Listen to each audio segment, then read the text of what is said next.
পলাশডাঙ্গা গ্রামে বাস করত এক দিনমজুর পরিবার, সুরেশ আর মিলি। মিলি ছিল সুরেশের একমাত্র ভাগ্নি। মিলির মা বাবা মারা যাওয়ার পর মিলি হয়ে গেল একা। তারপর সে তার মামা বাড়িতে এসে থাকতো। মিলির মামা ছিল গরিব দিনমজুর। মিলি, মা আমার বাইরে আয় তো দেখি একবার। কিছু বাজার এনেছি রে, বাজারটা ধর। আনাজপাতি এনেছি। বাবা রে, যে দাম! আগুনের মতো, কিছুতে হাত দেওয়া যায় না। ও মাগো, তুমি এ কি করেছো মামা? এত বাজার আনলে? আরে ও তেমন কিছু না। তুই মোচা চিংড়ি খেতে বড্ড ভালোবাসিস কি না, তাই একটু নিয়ে আসলাম তোর জন্য। জানিস তো মিলি, আজকে অনেক কাঠ বিক্রি হয়েছে, তাই ভাবলাম তোর জন্য একটু ভালো মন্দ নি। তোর হাতের মোচা চিংড়ি খেতে ভারী মজা লাগে। কতদিন খাই না মোচা চিংড়ি, সেই কবে খেয়েছি। তারপর মিলি বাজারগুলো নিয়ে রান্নাঘরে গেল রান্না করতে। এদিকে তার মামা গোসল সেরে বাড়ি ফিরে আসলো। মিলি রান্না বান্না শেষ করে মামার জন্য খাবার নিয়ে আসলো।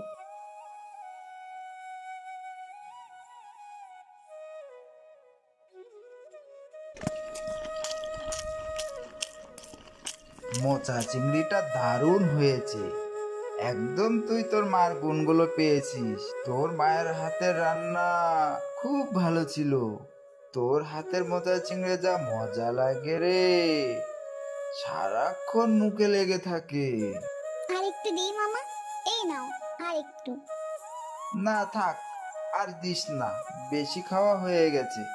বেশি খেলে আর কাজ করতে পারবো না।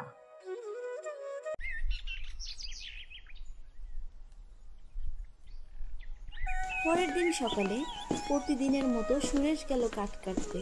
তবে আজ কোনো কাঠ পেল না সুরেশ। কাঠ না পাওয়ায় মন খারাপ করে বাড়িতে ফিরে এলো। মামা, তুমি আজ এত তাড়াতাড়ি বাড়ি ফিরে এলে? কি আর করব, সারা বাগান ঘুরে একটাও কাঠ পেলাম না, তাই বাড়ি ফিরে এলাম।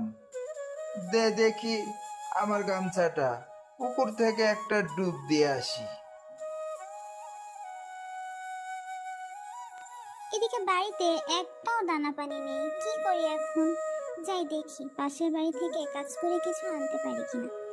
এই কথা ভেবে মিলি বের হলো কাজের সন্ধানে। রাস্তায় দেখা হলো এক বুড়িমার সঙ্গে। আমাকে কি কেউ একটু সাহায্য করবে? আমি যে অন্ধ, চোখে দেখতে পাই না।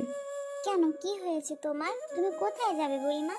আমি পথ হারিয়ে ফেলেছি বাসা। আমাকে কি আমার বাড়িতে একটু পৌঁছে দেবে? এই তো 2 গ্রামের পরেই আমার বাড়ি। চলো বুড়িমা, আমি তোমাকে পৌঁছে দিব তোমার বাড়িতে। রাস্তায় যেতে যেতে বুড়িমা মিলির কাছ থেকে সমস্ত কথা শুনল। আর কত দূর বুড়িমা? এই তো প্রায় এসে গেছি। এই সামনের বাড়িটা আমার।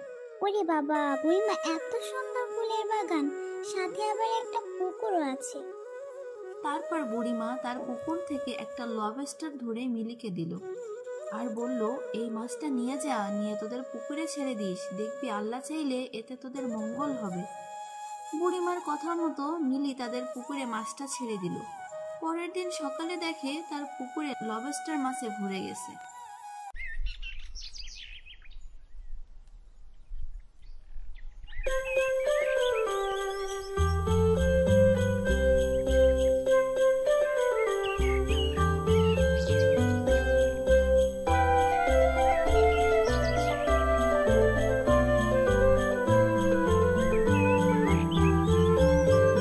ওরে বাবা, আমার পুকুরে তো অনেক মাছ হয়েছে, যাই মামাকে গিয়ে বলি। তারপর মিলি তার মামাকে ডেকে পুকুর পাড়ে নিয়ে আসে আর সবটাই তার মামার সঙ্গে বলে। সেখান থেকে কিছু লবস্টার ধরে বাজারে বিক্রি করার জন্য নিয়ে যায়।